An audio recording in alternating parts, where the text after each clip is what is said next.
ఈ బోనాలు ఏ రాష్ట్రంలో కూడా కాదు, ప్రత్యేకంగా మన తెలంగాణలో అవుతుంది. ఈ బోనాలు పండగ చాలా వైభవంగా ప్రతి ఒక్క గ్రామంలో కానీ ప్రతి ఒక్క బస్తీలో కానీ చాలా పెద్ద ఎత్తున జరుగుతుంది. మన తెలంగాణ కాకుండా యావత్ ప్రపంచంలో ఉంటున్న మన తెలుగు వాళ్ళకి అందరికి కూడా బోనాలు శుభాకాంక్షలు.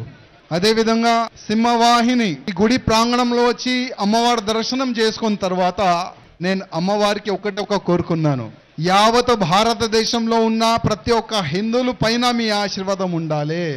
యావత్ భారతదేశంలో ఉన్న ప్రతి ఒక్క హిందువులు దేశం గురించి ధర్మం గురించి సమాజం గురించి పనిచేసి అట్లాంటి ఒక ఆశీర్వాదం ఇవ్వాలని అమ్మవారికి నేను దర్శనం చేసుకున్న తర్వాత ఇవాళ నేను కోరుకునేది అదే. ఇప్పుడిప్పుడే మినిస్టర్ గారు కూడా ఇక్కడ వచ్చి దర్శనం చేసుకున్నారు, డిప్యూటీ ముఖ్యమంత్రి గారు వచ్చి దర్శనం చేసుకున్నారు.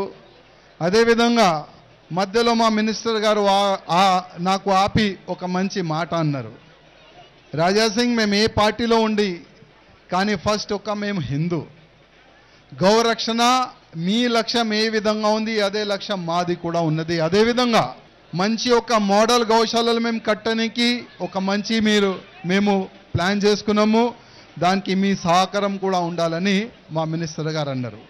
మేము మినిస్టర్ గారికి ఒక మాట అన్నాం, మినిస్టర్ గారు ఫస్ట్ ఈ సింహవాహిని అమ్మవారి టెంపుల్ చాలా వైభవంగా కడతారని చాలా వరకు రాజకీయ నేతలు దీనిపైన రాజకీయం చేస్తున్నారు. కనీసం మీ గవర్నమెంట్ వచ్చిన తర్వాత